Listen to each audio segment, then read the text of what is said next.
tardes, buenos días, es un gusto saludarlos en la mañana de jueves. Llegamos a la mitad de este quinto mes del año 2014, bienvenidos.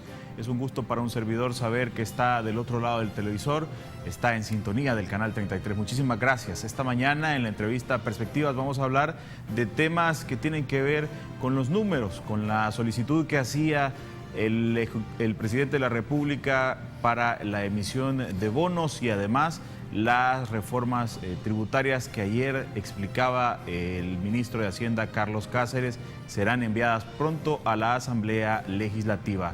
Y para ello, esta mañana me acompañan y le presento con muchísimo gusto a la diputada Lorena Peña, ella es la presidenta de la Comisión de Hacienda y Especial del Presupuesto de la Asamblea Legislativa. Diputada, qué gusto tenerla nuevamente por acá, bienvenida. Buenos días, un gusto estar con ustedes en esta entrevista. Muchas gracias. Y también la jefa de fracción del partido FMLN representado en la Asamblea Legislativa, me acompaña la diputada Norma Guevara. Diputada, nuevamente, qué gusto tenerla por acá. Gracias por la invitación y un saludo a nuestro pueblo salvadoreño. Muchísimas gracias. Amigos televidentes, ustedes también pueden ser parte de esta entrevista. ¿Cómo? Participando en las redes sociales de los temas que vamos a abordar esta mañana. El Facebook, la página usted la puede encontrar como Perspectivas33 y en la cuenta de Twitter nos encuentra como @Perspectivas33. Comuníquese con nosotros y opine acerca de los temas que esta mañana vamos a discutir. Y le invito a que mantenga el debido respeto para mis invitados, como siempre lo digo, para que yo más adelante pueda compartir con el resto de la audiencia cada uno de sus comentarios. El día de ayer conocíamos algunos detalles, diputada, de el tema de la reforma tributaria que estaría planteando o presentando en los próximos días el Ejecutivo, pero también hay una intención de la emisión de bonos. ¿Qué tan necesarios se vuelven, para que nos describa el panorama, qué tan necesarios se vuelven cada una de estas medidas en la salida de la administración del presidente Funes y la llegada del presidente electo Salvador Sánchez Serén? Bueno, muy buenos días.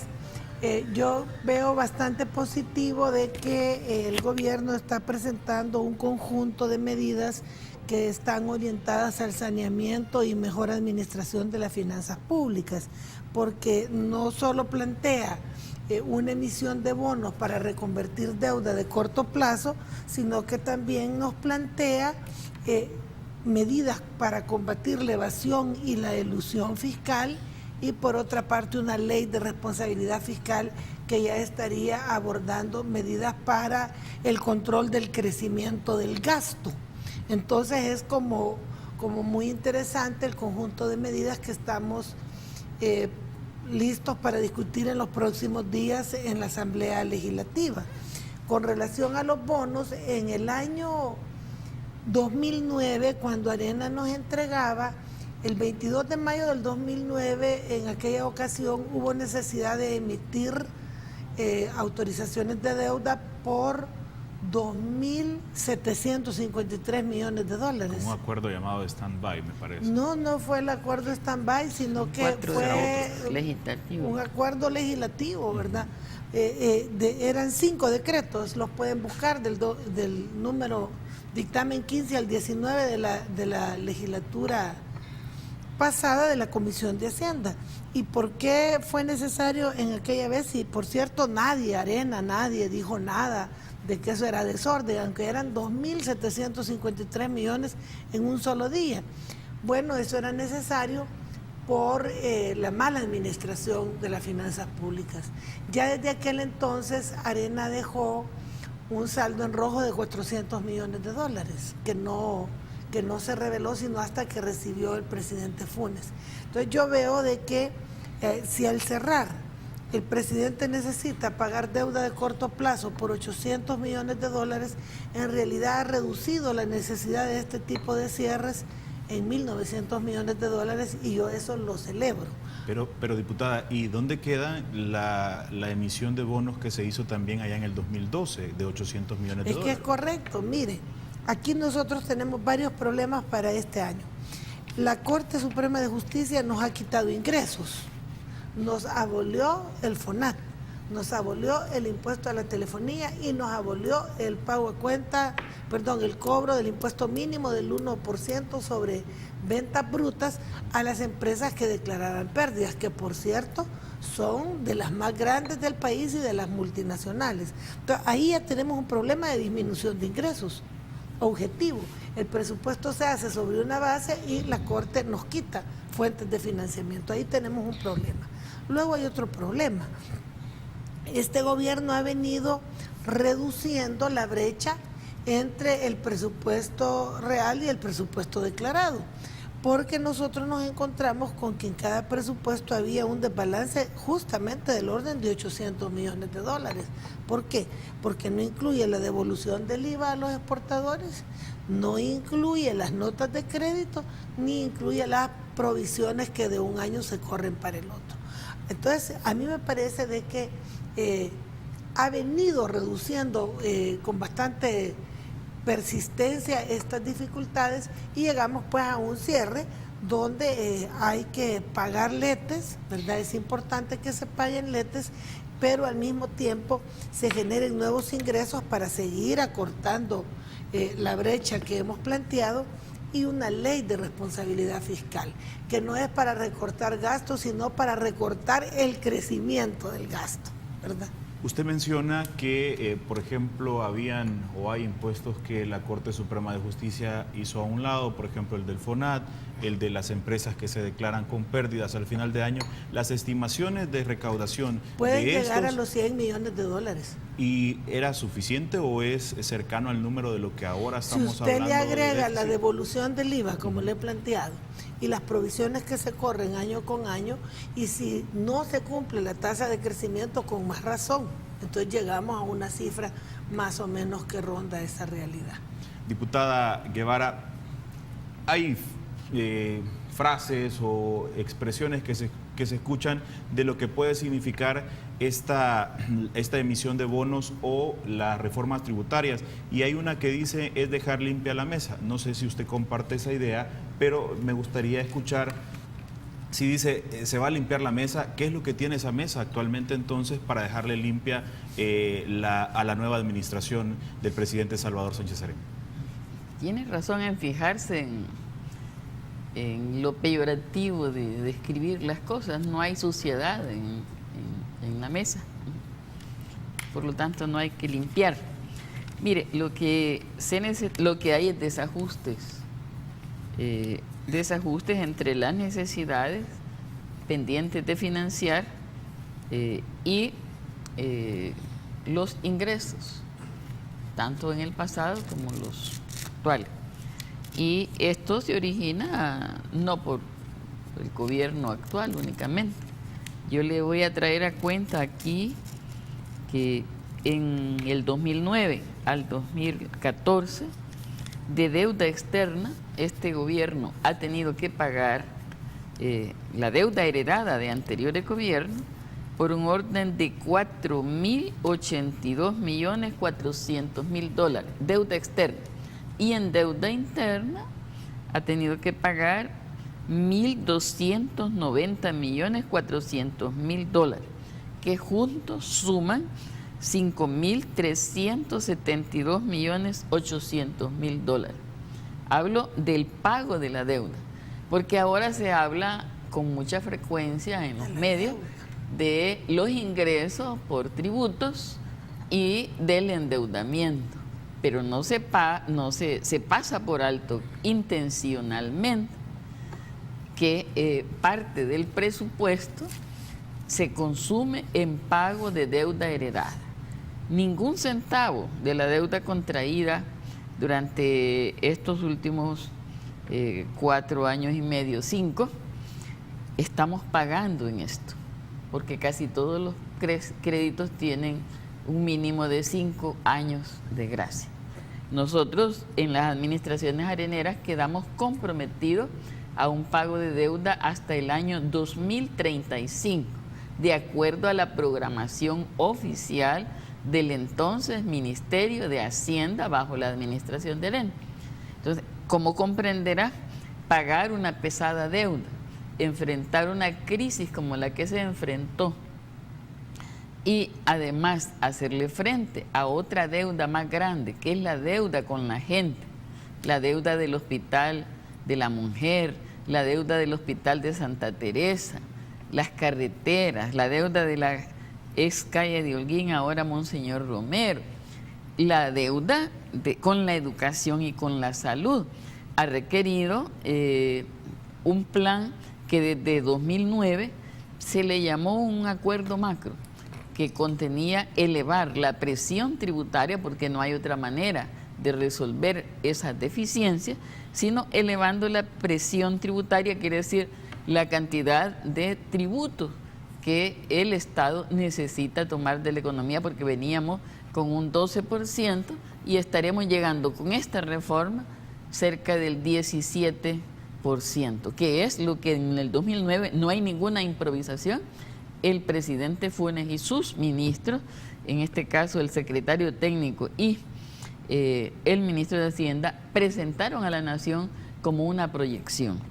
Estos pasos se han venido deteniendo a hacer, repito, estos ajustes, y hoy tienen un signo que para algunos sectores es doloroso, porque no está destinadas estas reformas a cambiar el peso de la tributación de los trabajadores que ganan $500, $1,000, hasta $2,000, $300. No, este ajuste último está orientado a medidas que combaten la elusión de las empresas, del pago de los impuestos, del robo o la apropiación del IVA que pueda ocurrir, y también del pago de tributos de aquellos que puedan tener mayor capacidad contributiva, dado de que sus bienes son realmente grandes. Es decir, que una casa con helipuerto y piscina pueda pagar, que no la tiene usted, que no la tenemos nosotras, que no la tiene la inmensa mayoría, pero que esa cantidad importante de salvadoreños que tienen la capacidad de tener bienes por ese orden, paguen al Estado una tributación mayor, es encaminarnos a algo que siempre los trabajadores han demandado, sabiendo que no habrá servicios para ellos de calidad si no hay justicia tributaria. Entonces, esto ni es improvisado y está en esa visión de la justicia tributaria. Como ha explicado Lorena, es el completamiento de una reforma tributaria integral. Describía la diputada Peña la situación o el panorama que dejaba la administración del expresidente Saca en el 2009 y la necesidad que hubo de hacer aquellas decisiones que se tomaron de este mismo tipo. ¿Qué situación es la que deja la administración Funes para el nuevo presidente, diputada Guevara? Bueno, lo que deja es un compromiso importante de darle continuidad a lo que se castiga llamándole gasto social, que es pago de más maestros, pago de más médicos, promotores de salud, apoyo a los productores agropecuarios, apoyo a la legalización de la propiedad de los pobres. Deja un panorama en el cual las mujeres tendremos no solo hospital, sino centros para el empoderamiento y el reconocimiento de nuestros derechos. O sea, deja un nuevo camino. Esta es lo principal del legado del presidente Funes. Y un déficit fiscal que pasó del 6.3 al 4%, o sea, una reducción del 2.3 del déficit fiscal heredado cuando él asumió. Entonces, luego el honrar la deuda externa como lo prometió cuando todavía era candidato, es decir, honrar los compromisos que el Estado había adquirido. Eso significa una institucionalidad fortalecida, ¿verdad?, que nos debe dar capacidad de mirar al mundo mirándole a los ojos, decir, somos un país que cumple los compromisos, somos un país que cumple los compromisos sin sacrificar su deber ético y político de atender las necesidades de las mayorías más necesitadas. Y Salvador acogerá este momento para decir, esto lo vamos a mantener y lo vamos a desarrollar. Para hacerlo son necesarias estas acciones de gobierno y de Estado. Bien, vamos a hacer la primera pausa comercial, amigos televidentes. Gracias por participar desde muy temprano en la entrevista Perspectivas con sus comentarios. Volvemos luego del espacio para nuestros anunciantes.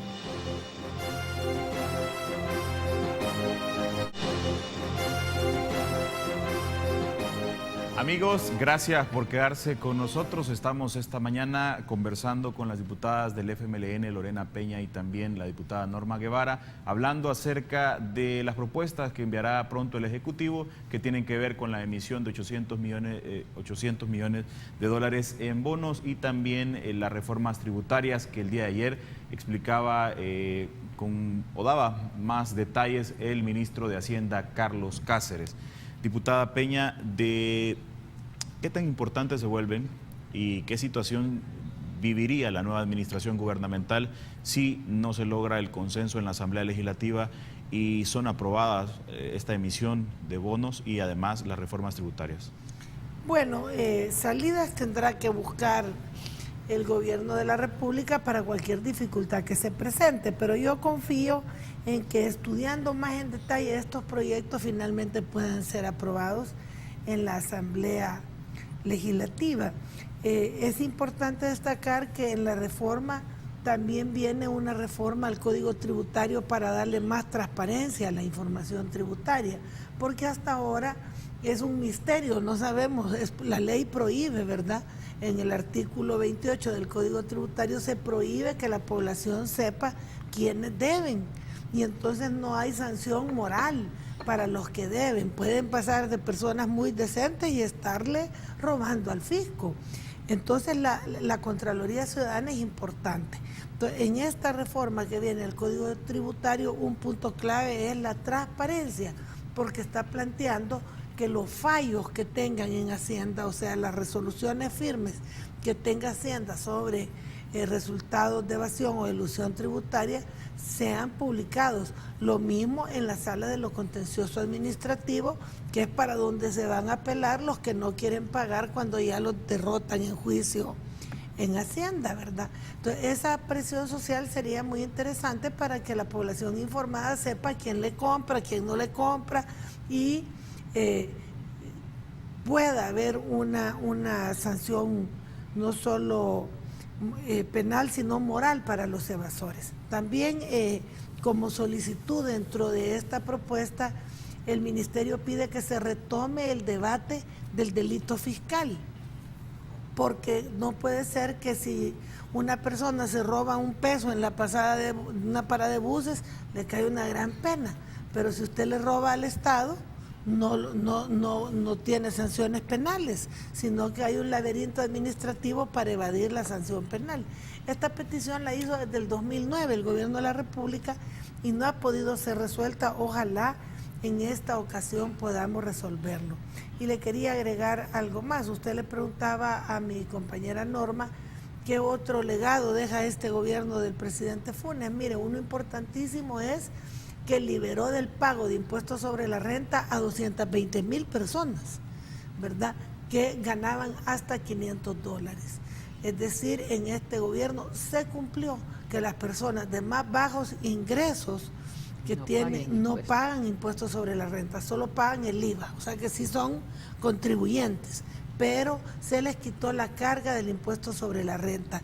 Y a los que ganaban entre 500 y 5,000 dólares se hizo un ajuste en sus tablas de recaudación de manera de garantizarles mayor liquidez en el día a día.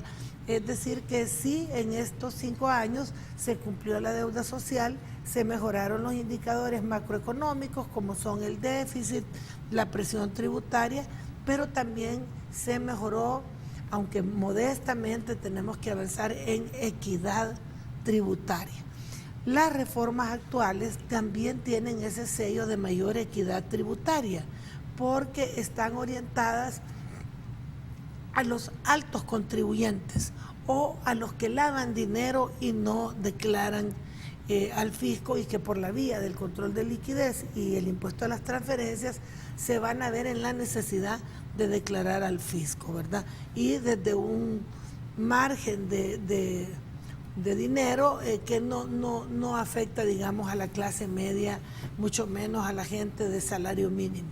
Hay también otra de las iniciativas que se estaría presentando, la ley de responsabilidad social. Fiscal, correcto. De esta ley, ¿qué aspectos son similares al acuerdo que se firmó allá en el 2012, un acuerdo de sostenibilidad fiscal que el Partido de Arena en reiteradas ocasiones ha dicho no se cumplió o no se hizo nada? Bueno, es que Arena, y de ahí Norma me puede ayudar un poco, pero es que Arena vive mintiendo con ese tema. ¿Por qué? Porque para hacer una ley de responsabilidad fiscal, perdónenme el dicho, no es como soplar y hacer botellas, ¿verdad? Sino que se contrató el apoyo del BID, se contrató apoyo de organismos españoles expertos en leyes de responsabilidad fiscal para que hicieran un diagnóstico de nuestra economía y sacar una ley de responsabilidad fiscal que estuviera en concordancia con nuestra realidad y con los objetivos de desarrollo económico y social que tenemos. En ese sentido, desde un inicio se empezó a cumplir esto, preparando este proyecto que ha sido consultado en repetidas ocasiones con las diferentes bancadas, y Arena no ha sido la excepción. Lo que pasa es que como ellos han estado encampañados, pues tenían esa opinión, pero ellos han sido parte del proceso de creación de esta ley. Pero el acuerdo que se firmó en el 2012 era un acuerdo de sostenibilidad fiscal y hablaba de algunos puntos sobre el déficit y sobre el manejo de las finanzas públicas, de eso que se ha cumplido. Le voy a explicar porque yo soy firmante. Bien. Lo principal es que ese acuerdo implicaba que se pagarían 400 millones en letras. Se pagó más que eso. Se pagaron como 600 millones en letras. Y lo demás se gastó conforme a lo que el mismo acuerdo decía, tomando en cuenta el artículo 148, es decir, que ningún gasto del restante se haría por el gobierno a la libre, sino con el voto de la Asamblea Legislativa y su mayoría calificada. Todos los desembolsos siguientes se hicieron de esa manera, de manera que a cada centavo se le puso su destino con aprobación legítima de una mayoría calificada. Sí. Si votó o no votó Arena es su responsabilidad ante la sociedad. Segundo, se emitió por parte del presidente un reglamento de austeridad que en esencia lo que representa es el recorte del gasto corriente en determinados rubros, como quedó en el acuerdo. Y se empezó, como ha explicado Lorena, a preparar esta ley en la cual se debe de recoger los compromisos. No hay un prediseño porque no eran aquella firma donde se podía hacer el texto, ¿verdad? No era la situación en la que un día un parlamento dice me corto el derecho de endeudarme, y con lo cual condena a su pueblo, porque si de repente necesita recursos externos para resolver una necesidad, no tiene esa facultad. Porque ha habido países que han hecho hasta reforma constitucional para decir no me voy a endeudar, ¿verdad? Esas son recetas. Aquí se dijo vamos a preparar una ley con la participación de todos, y efectivamente esa ley ha llevado el tiempo que necesitaba, claro, la seriedad, y hoy será presentada. Siempre Arena supo que eso estaba en preparación. El otro punto era que gradualmente se disminuiría en la ley de presupuesto el margen de deuda flotante, y aunque no se hizo, eso sí no se hizo, se mantiene el mismo nivel de deuda flotante que tuvieron los gobiernos areneros, pero nunca se ha gastado lo que legalmente estuvo facultado el presidente Puno. Siempre la deuda flotante, que es decir, la contratación de letes para suplir deficiencias temporales de ingresos, fue menor, anduvo en el rango de lo pactado, aunque no estuviera en la ley. Entonces, eso quiere decir que el uso político de aquel acuerdo con buenas intenciones, Arena le ha sacado provecho mintiendo, le ha sacado provecho para descalificar la gestión financiera del Estado, descalificar al gobierno y justificar su no voto, que no es más que decirle a la población, no, ¿verdad? Arena, sin embargo, hay que reconocer, votó por algunos de esos destinos. Por ejemplo, Arena votó por el destino de los 40 millones para el gasto de elección. Hay que ser honrado y reconocer, votó en eso. En lo demás, no votó, pero es testigo porque aún para decir que no, han tenido cada vez la libertad y el espacio para hacerlo. Pero en aquella emisión se condicionó al gobierno y todas esas condiciones se han cumplido. Siempre, ¿por qué en medio de la campaña muchos abogaban por un acuerdo bipartidista en materia fiscal? Porque todos, desde afuera, desde adentro del Estado, sabían plenamente que la realidad económica y fiscal del país requiere medidas. Y ahora las estamos haciendo. No se puede, es imprescindible no buscar recursos para seguir manteniendo el subsidio a la energía eléctrica en los hogares de capa media que consumen hasta 200 kilowatts y todos los de ahí para abajo. Y se necesitan recursos para subsidiar el transporte y que el 80% de la población que se mueve en buses no tenga que soportar un precio aumentado del pasaje. Se necesita que el Estado mantenga la capacidad de subsidiar el 1.300.000 familias con el gas propano. Se necesita mantener el paquete escolar y aumentarlo al bachillerato, como es la promesa del presidente Salvador Sánchez Serén, que asumirá del 1 de junio en adelante. O sea, todo el mundo reconocía desde antes que necesitábamos un acuerdo. Ese acuerdo significa pasar por medida. Si ahora Arena quiere excluirse de ayudar al país a resolver los problemas, esa es su responsabilidad y la sociedad debe aprender a juzgarlo y que no siga siendo simplemente la mentira, el amparo para una posición política de bloqueo a la gestión de gobierno. Hay también posiciones de otras fracciones referente a estas iniciativas que llegarían en los próximos días por parte del Ejecutivo. Las vamos a conocer al regresar de la pausa comercial. Amigo televidente, quédese con nosotros, regresamos.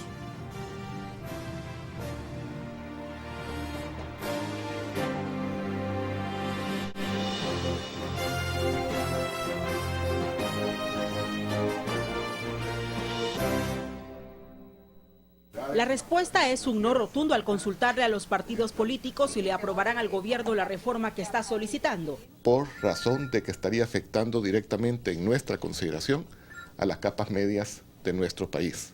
Y la democracia cristiana no va a apoyar, sino más bien va a rechazar cualquier medida de orden fiscal que afecte a las capas medias del Salvador. No digamos a grupos vulnerables de nuestro país. El ministro de Hacienda ya se reunió con Gana, el PDC, PCN y Unidos por El Salvador, pero no los convenció. No comparten que se cobre impuesto a las propiedades, a los periódicos y a las transacciones bancarias. Para poner un ejemplo gráfico en cuanto a distintas modalidades de operaciones financieras, alguien que utiliza su tarjeta de crédito y que acumule $750 de tarjeta en un mes, ya sería sujeto del pago del impuesto. Y recordémonos que acá los salvadoreños y salvadoreñas, muchos tienen su vivienda medianamente, viven de manera honrada y que con mucho esfuerzo y sacrificio han ido obteniendo también X o Y propiedad. En ese sentido yo debo de expresarles de que como fracción Unidos por El Salvador, hoy por hoy, según como se han planteado las reformas, no estaríamos dispuestos a dar nuestros votos. En principio no estamos de acuerdo en dar nuestros votos para estas reformas fiscales, porque ya de por sí el pueblo tiene una gran carga tributaria y no sería justo que en este momento que también de desempleo y de seguridad, venir a cargarlos más. Para este miércoles estaba prevista una nueva reunión entre el ministro de Hacienda y el partido Arena, pero el jefe de esta fracción dijo que nunca recibieron la invitación y tampoco darán sus votos al gobierno. En el cual nosotros estamos conscientes que el país no puede continuar de la forma en que lo ha estado llevando el FMLN. Está llevando el país a la bancarrota completa, a un caos fiscal terrible, que con consecuencias nefastas para toda la población salvadoreña. Cada vez que hay aumento de impuestos, lo sufre la población salvadoreña. El FMLN insiste en que las reformas no... Bueno, algunas de las opiniones de parte de las fracciones representadas o los partidos políticos representados en la Asamblea Legislativa. Escuchábamos en el caso de Unidos por El Salvador, hoy por hoy no van a dar los votos. Decía el caso de el PCN que daba a entender que en ese momento, en principio, no estarían dando los votos, pero abren alguna posibilidad. Diputada, aprovechando también el tema de las tarjetas de crédito, lo mencionaba el diputado Rodolfo Parker acerca de la reforma que iría a las transacciones bancarias, y hay varias de las consultas que hacen los amigos sobre en qué situaciones son o las que van a aplicar estas reformas. Sí, yo quería comentar eso. El impuesto a las transacciones financieras no aplica a ninguna operación de crédito que haga nadie. O sea que si uno utiliza su tarjeta de crédito, no tiene que pagar ningún impuesto independientemente del monto. En ningún caso, porque es crédito, ¿verdad? Esto aplica cuando en una única transferencia se usen más de $750. No es acumulativa, como explicaba el diputado, de que si yo al final del mes he gastado $750 en transacciones bancarias, me van a aplicar el impuesto. No, se trata cuando usted emite cheques o pagos por arriba de $750, ¿verdad? Yo por lo menos no hago cheques de $750, no hago eso ni en el súper ni en ningún lado, ¿verdad? Eso aplica para gente que hace gastos arriba de $750. Además, tiene bastantes exenciones, porque el pago de los servicios básicos no está afectado por este impuesto.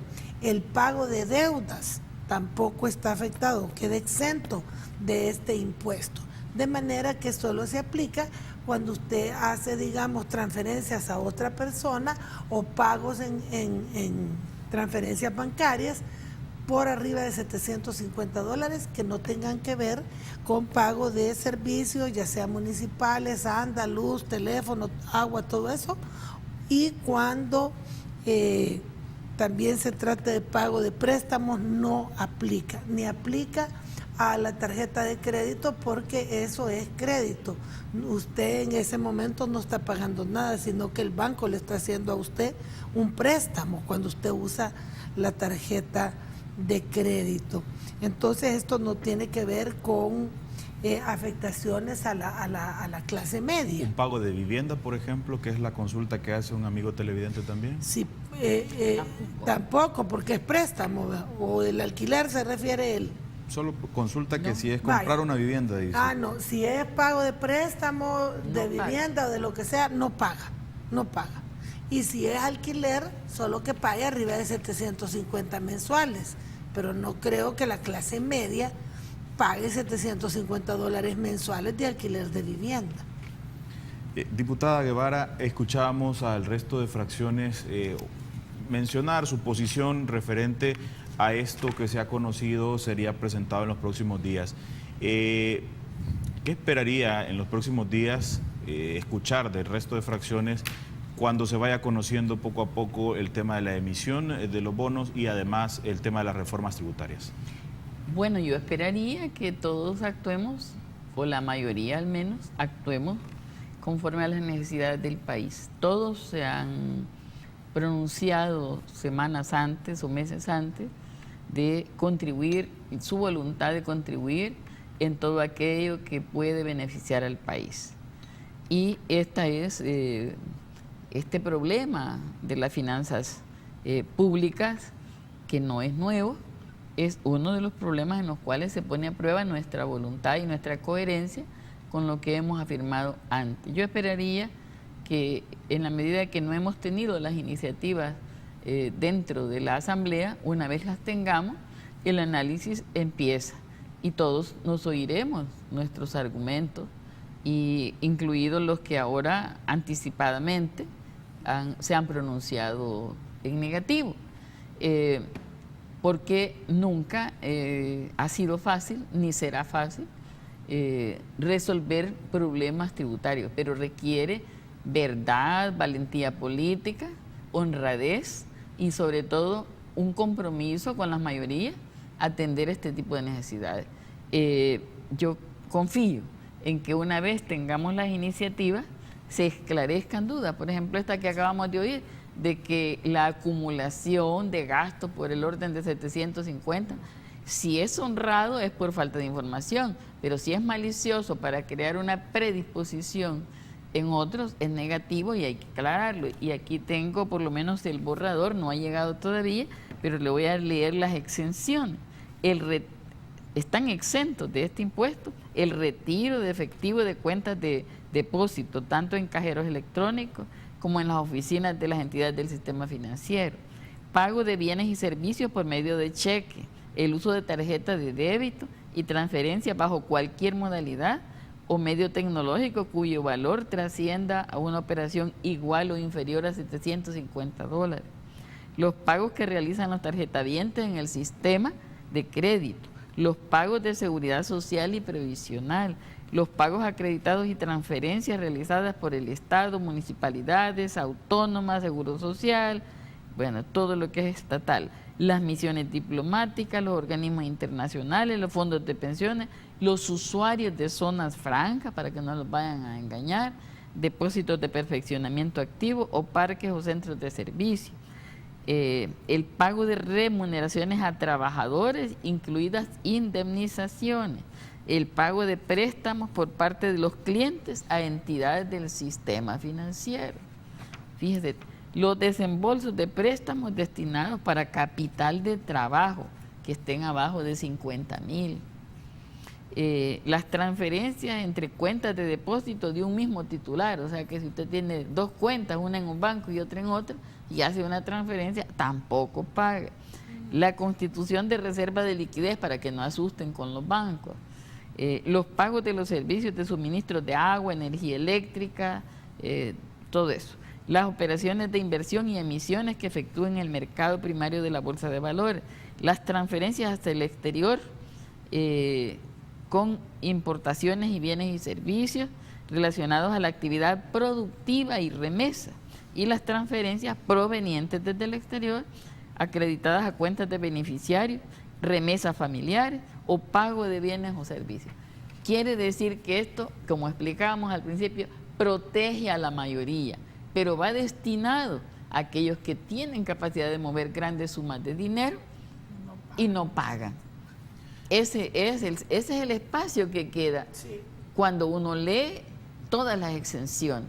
Entonces, claro, los que tienen esas cantidades pueden a lo mejor poner a sus partidarios a hacer una defensa y a promover una campaña de temor y de descalificación con una intención de proteger su patrimonio y que no le cobren por tener una casa en el lago, con piscina, con helipuerto, que yo creo que ninguno de los gerentes de empresa incluso tiene la capacidad de tener eso, si vive honradamente de su salario. Diputada Lorena, ¿qué otras acciones deberá tomar o ejecutar la administración del presidente Salvador Sánchez Serén, aparte de tener ya esta emisión y estas reformas, para ordenar en alguna medida las finanzas públicas en el sentido de el gasto versus el crecimiento económico que se tiene con los ingresos que llegan a las arcas del Estado? Fíjese que usted ha tocado un punto clave, es que el desafío del gobierno entrante es mantener y fortalecer los programas sociales y lograr mayores tasas de crecimiento. Ese es al final de cuentas el gran desafío. Y las finanzas se ordenan para lograr ese objetivo, porque el objetivo del nuevo gobierno es tener condiciones para crecimiento de empleo, seguridad y educación. Son los tres objetivos. El objetivo del gobierno no es sanear las finanzas. El saneamiento de las finanzas es una herramienta para poder generar empleo, seguridad y educación. Y para el tema del empleo, la seguridad y la educación, y para el mismo saneamiento de las finanzas es clave política de crecimiento. Por eso nosotros abogamos por generar un espacio fiscal para que el gobierno pueda impulsar inversión pública a socios público-privados y estímulo a la inversión privada en áreas de interés nacional. Y esa es para nosotros la clave.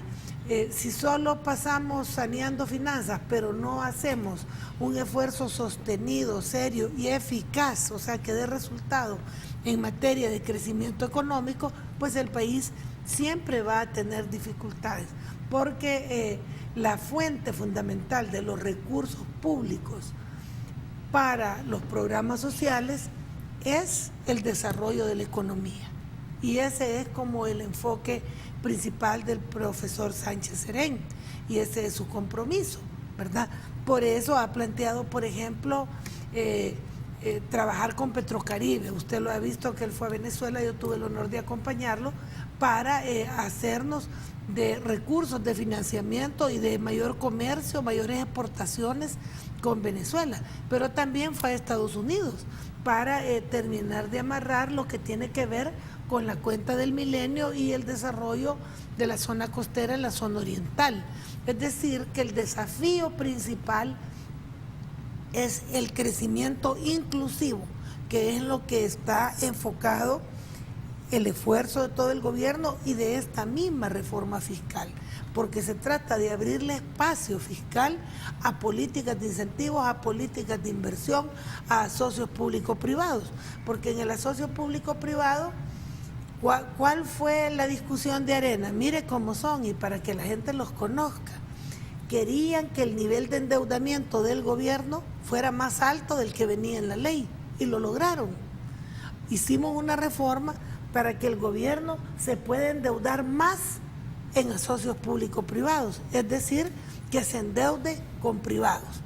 Entonces, si quieren que el gobierno se endeude más para desarrollar el sector privado, es lógico que deben tener por el otro lado que el gobierno debe tener más ingresos para poder abrirle espacio fiscal, como le digo, a este tipo de políticas. Realmente es lamentable la posición de Arena. Ahí estaba leyendo en lo que hablaba mi compañera Norma, que Donato Baquerano dice que el ministro de Hacienda solo de los impuestos quiere sacar dinero. ¿Y qué quiere que vaya a robar el ministro? Pues si el ministro de Hacienda no puede ir a robar para obtener recursos, para atender las necesidades de la población. Tenemos que pagar nuestros impuestos, y el que gana más tiene que pagar más. No es posible que la población de escasos recursos paga el IVA si nadie le anda preguntando, pues, ¿verdad? Y que los grandes evaden entregar el IVA que retienen, declaran pérdidas, pero bien que todos van a ir al mundial a todo lujo, ¿verdad? Aunque aquí hayan declarado pérdidas. Fíjense que en Argentina han puesto un control de todos los paquetes de lujo al mundial, y ha sido una maravilla, porque gente que declaraba pérdidas iba con paquetes hasta de $40,000 al mundial, y ahí les han caído con el impuesto. ¿Qué pasa? Es que aquí han sido muy permisivos. Solo llevamos 5 años de gobierno que no es servil a los que siempre han usufructuado patrimonialistamente el Estado, y por eso todavía no están adaptados a sociedades civilizadas, como son la mayoría de sociedades en el mundo, que pagan sus impuestos. Y estas son medidas para evitar la evasión, porque cierro diciéndole, algunos de los impuestos que aquí vienen son deducibles de pago de renta, o sea que si van a declarar, les pueden devolver ese dinero, si declaran.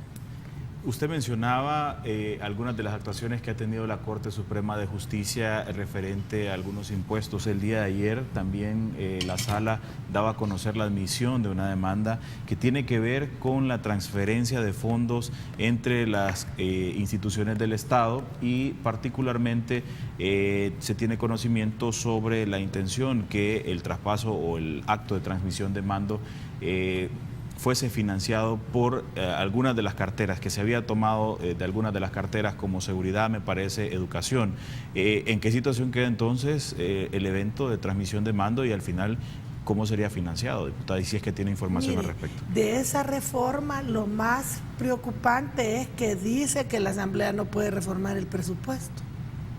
O sea, el motivo parece simpático, pero el fondo es bien peligroso, porque establece que la Asamblea Legislativa pierde facultades para reformar la Ley General de Presupuesto. Yo la siento bastante extralimitada al determinar que la Asamblea Legislativa ya no tiene capacidad de reformar, en este caso, una ley. Después van a decir que todas. Entonces, eso es muy peligroso. Ahora, sobre el acto de transmisión, se va a realizar, el gobierno tiene que ver cómo resuelve eso, y si no, pues ahí vamos a pasarle a la gente la cooperacha, porque lo que no podemos permitir es que no celebremos que no volvió Arena al gobierno. Ellos están enojados por eso. Se habían hecho los bigotes pensando que ya volvían a usufructuar y que Paco Flores y todos sus secuaces iban a volver al gobierno, pero no les salió. Entonces, con o sin presupuesto, el pueblo va a celebrar, y nosotros vamos a celebrar que llegan 5 años más de cambios para este país, ¿verdad? Donde la transparencia, la equidad y la justicia social van a estar al centro de la gestión pública. Lo de la Corte, le repito, es preocupante porque ya empieza a afectar facultades legislativas. Me imagino que habrán escenarios legales para que el gobierno pueda sufragar esos gastos, pero lo que no nos va a quitar esa resolución es la gran felicidad que tenemos de que Arena, fíjese, Rendón, que está vinculado a los narcotraficantes, Paco, que anda prófugo, no van a estar aquí asesorando al próximo presidente. Vamos a tener un presidente probo, como ha sido el actual, y vamos a celebrarlo. Uno de los detalles... Vamos a estar happy, como dice el video. Uno de los señalamientos que se hacen es sobre el gasto de imprevistos, y es uno de los enunciados que se daban a conocer el día de ayer por parte de la Sala de lo Constitucional. Diputada, me gustaría también escuchar su opinión. Mire, a mí me extraña, uno de los demandantes es ex vicepresidente de la República, y yo me pregunto qué hizo él cuando era vicepresidente de la República. Solo mirar pasar la privatización de pensiones, de telecomunicaciones, de llevar al erario público las utilidades de Antel por 3 años, de convertir letes en bonos, y no se dio cuenta. Nunca tuvo tiempo como profesional de cuestionar la actuación de su propio gobierno. Y en similares circunstancias se pronunciaba anoche mismo sobre los gastos de traspaso la diputada y ex vicepresidenta Ana Vilma de Escobar. Y igual fue vicepresidenta, tuvo un gasto de traspaso, ella como para asumir como vicepresidenta, muchísimo superior al de que tuvo Mauricio y mucho más alto de lo que se ha presupuestado para el presente. Entonces, a mí me parece que son pretextos que esconden, por un lado, una mala intención de opacar la hermosura de un momento que el pueblo produjo con su voto, y de dificultar la administración como lo han venido haciendo a lo largo de 5 años. Y me recuerda además el ENADE 2011, que recomendó, porque yo creo que algunos creen que las leyes se deben producir en esos rincones donde se reúnen unos cuantos a recetarle al Estado. Y decían que la Asamblea no debía legislar en periodos de campaña. Una de las recomendaciones va en esa dirección. Y hoy se nos pide no legislar en materia presupuestaria. Ayer tembló. Y nosotros no podemos regir sobre la naturaleza. La tierra se mueve. Y si temblara ahora o mañana y fuera necesario reformar el presupuesto, la sala sería la responsable de no poder atender una emergencia. Para ponerse a pensar en el alcance potencial de las cosas que se hacen con una intención mezquina, coyuntural, y sin sopesar la historia de este país. Bien, vamos a quedarnos acá, amigos, hacemos la última pausa, regresamos.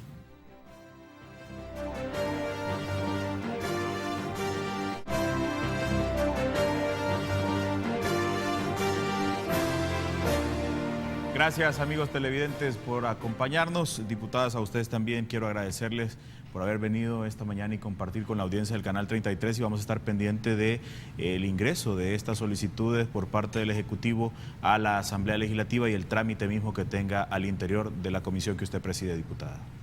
Bueno, muchísimas gracias. Vamos a estar informando a la ciudadanía de la evolución de este debate y esperamos que puedan aprobarse este conjunto de medidas que van a permitir abrir un espacio fiscal para las políticas de crecimiento y desarrollo que son necesarias en El Salvador. Buenos días. Gracias, y también a usted, diputada Guevara, muchas gracias por venir. Gracias por la invitación y un saludo a nuestro pueblo, un llamado a que nos mantengamos atentos, y todos tenemos posibilidad de analizar.